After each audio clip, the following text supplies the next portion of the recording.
L'identité Vous de avez fait quelqu'un, quelles études de droit? ça reste une Vous avez fraude. fait quelles études de droit? Ah non, j'ai Voilà, pas eu vous n'avez cette pas fait chance. études de droit, donc je vais vous répondre. Du coup, Pour moi, juste une fraude reste une fraude. Excusez-moi. Exactement, Mon mais c'est ignorance, normal, mais... le droit. Mais oui, c'est de l'ignorance, mais c'est pas grave, vous êtes là pour apprendre. Non mais alors les risques de la vaccination, ils sont évidemment très contrôlés. Là, vous parlez bon, mais le vaccin, il est étudié depuis des dizaines d'années et aujourd'hui. Ah bon, ce vaccin-là, il est étudié depuis des dizaines d'années? Moi, j'avais l'impression que ça faisait même pas 18 mois. Monsieur, juste au-delà de la question en fait de savoir si il y a le vaccin ou pas, c'est surtout que si c'est une fraude, c'est le droit qui exige qu'il y ait des amendes en fait. Alors en fait, en question de création le droit, de alors passe vous avez tout frauduleux. à fait raison sur le droit, mais le droit en France, c'est pas seulement la loi, il y a aussi la CEDH. Il y a une réforme, un changement qui a eu lieu en France il y a à peu près 45 ans.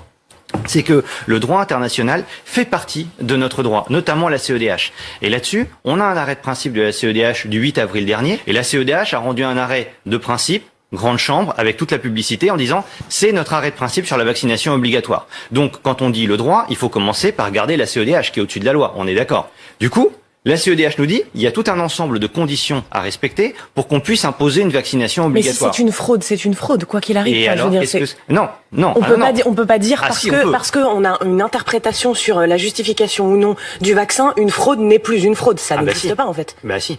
En Bah fait, non. ah bah si. Non, Alors, attendez, créer un faux QR code et prendre l'identité vous de avez fait quelqu'un, quelles études de droit? ça reste une Vous avez fait fraude. quelles études de droit? Ah non, j'ai Voilà, pas eu vous n'avez cette pas fait chance. études de droit, donc je vais vous répondre. Du coup, Pour moi, juste une fraude reste une fraude. Excusez-moi. Exactement, Mon mais c'est ignorance, normal, mais... le droit. Mais oui, c'est de l'ignorance, mais c'est pas grave, vous êtes là pour apprendre. Le QR code qui est employé, qui est faux, si vous avez une obligation qui est illégale à la base, parce qu'elle viole la Convention européenne des droits de l'homme, le fait de se dérober à cette Mais obligation pour vous, le qui pass est sanitaire illégale... est illégal? Ah, pour moi, le pass sanitaire est illégal parce qu'il viole la CEDH. On a quand même... Et ayant été Voilà. validé par le Conseil constitutionnel, Bien il sûr. reste illégal. Bah, bien sûr.